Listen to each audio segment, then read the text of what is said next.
This one we coming at you with a reaction video from Wrestlelamia and his news videos. I'm not saying all that he got his title. You can read it for yourself because I'm feeling like I don't feel like reading that. But as always, subscribe. Which, why am I unsubscribed to my son? That was weird. Anyway, subscribe to Wrestlelamia. Leave a like on his videos. If you want to check out any of his videos, the link to his channel will be in the description below. Subscribe to your boy Rob Cam and the Rob Cam Show. Let's aim for a like goal of at least 15 likes on this one. I appreciate that. And also share the channel, share some videos to your friends to help your boy get to 2,000 subscribers, hopefully sooner or later. Without further ado, let's get straight into this one. What is going on, guys? It is Wrestlelamia here, back with some more news. Join us now as we look at the wildest news stories and rumors you need to know, including Kevin Owens legitimately furious, backstage heat on Charlotte Flair, what was revealed after SmackDown, Brock Lesnar has supposedly retired from WWE, is Penta ever going to wrestle without his mask? Have WWE changed up WrestleMania plans? Rey Fenix's heroic save goes viral, a former champion returning to WWE, and much more. Be sure to subscribe and hit that notification bell for daily wrestling videos, and follow us on Facebook for exclusive lists. Also check out our new videos on Wrestlelamia XL. Now let's do the intro and get straight into our first story.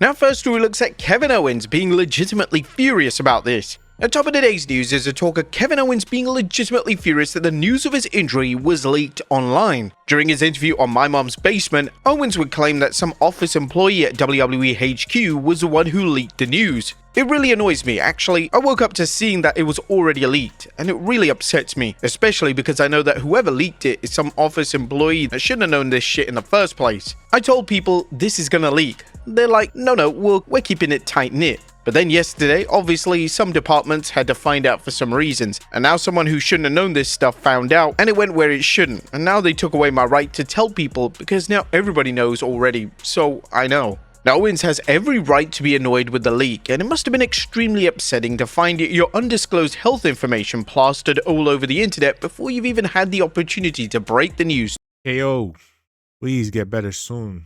Speedy recovering. Well wishes, blessings, and successful surgery on your neck, bro. Please, need you. To the audience. Next up, Kevin Owens shoots on a former WWE star. Last month, a former WWE star, Matt Riddle, had some incredibly negative comments to make when it came to Owens and Sami Zayn. According to Riddle on the Going Ringside podcast, Owens and Zayn were the hardest to work with during his time in WWE. Hardest opponent in the ring? I would have to say Sheamus. Sheamus, easy to work with, he hits really hard, so hardest in the ring. But then when I think about who's harder to maybe work with, I would have to say Sami Zayn or Kevin Owens. It's hard to put a complete sentence together with those guys, if you know what I'm saying. Very difficult. Owens has now had the opportunity to address Riddle's comments, and Owens didn't exactly hold back. Speaking on My Mom's Basement, this is what the former Universal Champion had to say.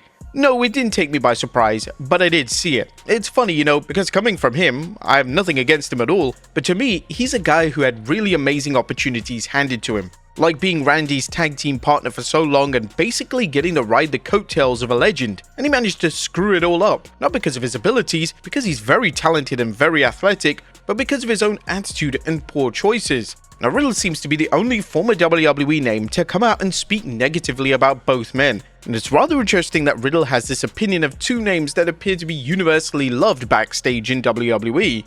Next up, backstage heat on Charlotte Flair. Arguably the biggest talking point coming out of WWE this week is the promo segment between Charlotte Flair and Tiffany Stratton. The segment went really off the rails, with both women throwing in cheap, unscripted shots at each other.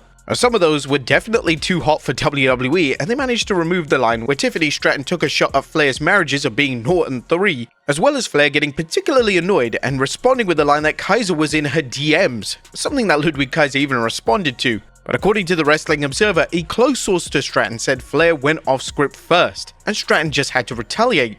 Stratton rolling out of the ring was an attempt to avoid the situation getting worse, and it was added that the tension between the two had been brewing for some time. Now, when it comes to backstage heat, there was said to be more heat on Charlotte Flair than on Stratton at this point, but this is such a messy situation, and whilst it's ignited a feud ahead of WrestleMania 41, WWE needs to urgently address this behavior of both women. Let's be fair, Charlotte Flair hasn't been shy about going off script in the past. Next up, what was revealed after SmackDown? As SmackDown this week closed out with a hot angle of Roman Reigns being taken out with a GTS, and WWE would take to their social media channels to share the aftermath. In the clip, Roman Reigns is seen walking to the back with a distraught Paul Heyman trailing behind, and Reigns fails to address Heyman in the video, and it's definitely the case that WWE are planting the seeds that the friendship between the two has now come to an official end. Heyman will be in CM Punk's corner at WrestleMania 41 in 2 weeks, and there's rampant speculation in relation to how the match will end. Can we just give Paul Heyman his flowers, man? I swear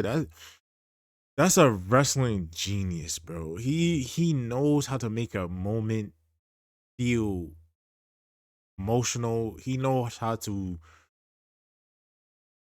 add details, subtle details to certain things that need it, and it's just like, bro, his mind for wrestling is crazy. Will Heyman turn on Punk or Reigns, or will Heyman actually side with Seth Rollins? The possibilities are endless, and the inclusion of Heyman in the middle of the heated feud has without a doubt taken the excitement for the matchup to a whole new level. Next up, Brock Lesnar is retired. Now, there seems to be a lot of gossip surrounding Brock Lesnar's official status with WWE. Is he in the company or is he not? Is he coming back or has he retired forever? Brock Lesnar hasn't wrestled for WWE since SummerSlam 2023, when it was seen that he was passing the torch over to Cody Rhodes. However, Lesnar was then removed from all WWE creative plans after his name was mentioned within the Janelle Grant lawsuit against Vince McMahon, John Laurinaitis, and the WWE. As such, creative plans for Lesnar were entirely scrapped, including a supposed match with Gunther, which was either supposed to happen at WrestleMania or the Royal Rumble. However, when it comes to his official status within WWE, well, a fan on Instagram claimed to have spoken with Brock Lesnar when he bumped into him in public. And the fan mentioned on his Instagram post, "Did you ask him if he was going to come back to WWE? I did. He said that he's not, and he's retired." Whilst again this has not been confirmed by WWE or Brock Lesnar himself, it does fuel the speculation that Lesnar has indeed retired from wrestling altogether. What do you guys think? Is Lesnar truly finished with WWE? Next up, Rey Fenix's heroic save goes viral. Rey Fenix made his highly anticipated WWE debut this week on SmackDown. And sorry to go back to that statement. Is Brock Lesnar needed in WWE right now? No. So if he wants to hang it up and call it a career, it's quite a great career, and even though wish the outcome was different of how he's leaving again, which the outcome and the results are different. I wish it was more of him leaving on his own terms than the situation. But if that's the last we see of Brock Lesnar, shout out to Brock.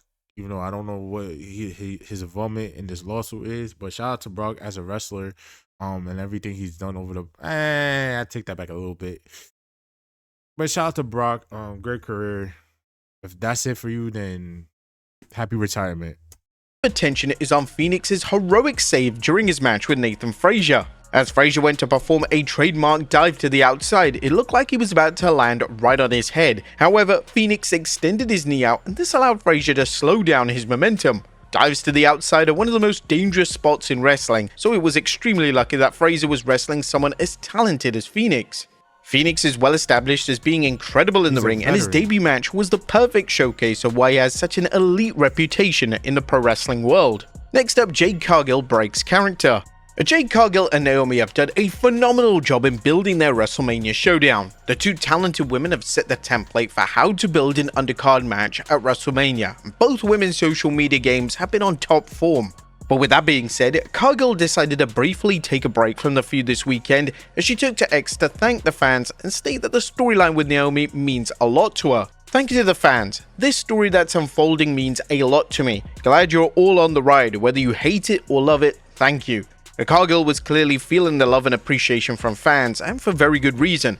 Cargill vs Naomi at WrestleMania 41 will officially act as the first singles non-titles women's match in WrestleMania history. Of course, it excludes the outlandish gimmick matches of yesteryear, and this is an insane statistic that took 41 years for the women to be given a spotlight outside of a traditional title matchup. Next up, is Penta ever going to wrestle with That's beautiful. Two black women especially doing that. Can't.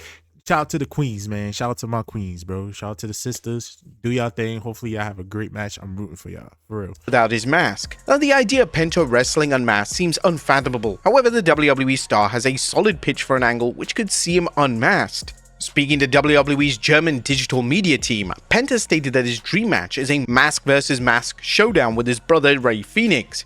My dream match, mask versus mask, Penta versus Phoenix. I don't know when, maybe only in my mind it happens, but maybe in 10 or 15 years it's possible.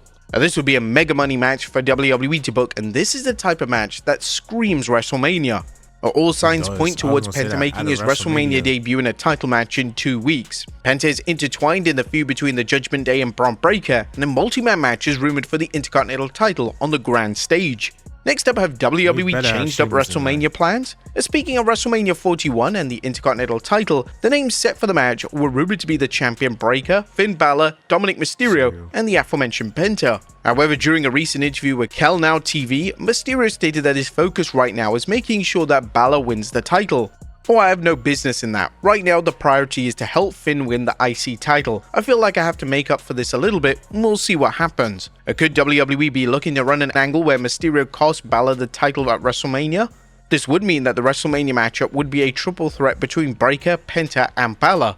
This could work, however, Mysterio being involved would be a natural way to progress the tension in the group, and having Mysterio at ringside would be the most obvious indicator that Balor is about to have his quest to become champion shattered. Next up is Cody vs. The Rock finally happening.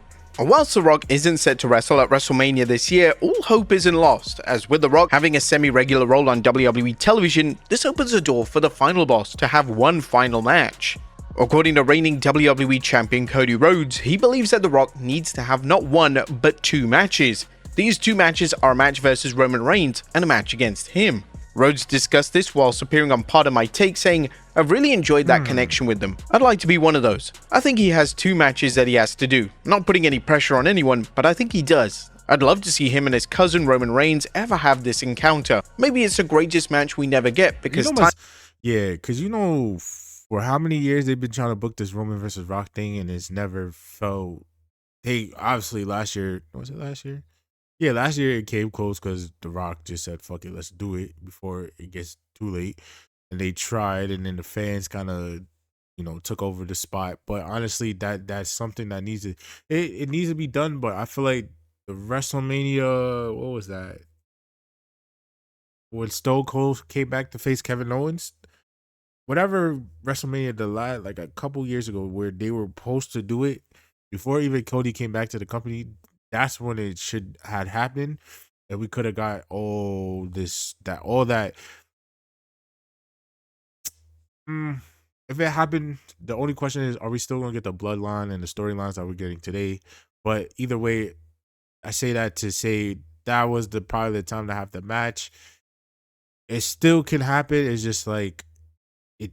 It's not right now. It's not. There's no timing for that. And honestly, I feel like they want to put the title online, and it doesn't need the title. It just needs the 2 individuals. So timing or whatever it may be, and I think we need to finish our own story with him and myself. We'll see. But The Rock having 2 matches would be an ambitious move, and if The Rock does wrestle again, it'll be interesting to see what name he opts to face. While Reigns is the most obvious choice and arguably the biggest money match in all of modern day wrestling, The Rock is evidently a massive fan of the American Nightmare. The Rock has worked endlessly with Rhodes since his WWE return last year, and it's possible that The Rock would want to put Rhodes over in his final ever match. The Rock is once again in the middle of a storyline with Rhodes, and although The Rock has stated that the payoff to the rivalry doesn't have to be an actual match, it would be fitting to see the 2 collide and settle their issues in the squared circle. And finally, a former champion returning to television. Our final story today takes a look at an interesting comment from former WWE star Chris Jericho, who seemingly changed his stance on returning to WWE. Over the past few years, Jericho has downplayed the idea of ever returning to WWE, yet during a recent HRWF event, this is what the first ever undisputed champion had to say. So yeah, of course I would consider going back there, but also consider not going back there too. It just depends on what the situation is and what's going on with me at the time. We'll see. It's not even a never say never thing, it's more like consider all your options and choose wisely.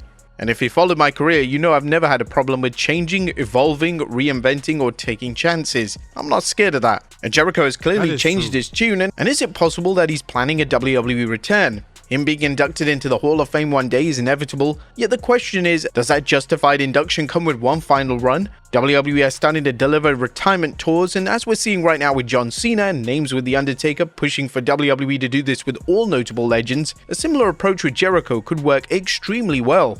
But there you have it, folks, all the wildest news stories and rumors you need to know. Be sure to leave your comments down below, and I'll see you next time with some more wrestling content. Yes, sir. Thank you, Wrestlelamia, for the great video. Great news, keeping us updated as always. And if you want to check out his channel, definitely all that information is in the description below, ladies and gentlemen. And as always, guys, I appreciate y'all for watching this video. As always, make it make sense and keep doing your thing. I should have said that the other way around, but you get what I'm saying. Also, remember to subscribe to the channel, leave a like on this video, and I'll see y'all in the next one. Have a good one. Safety.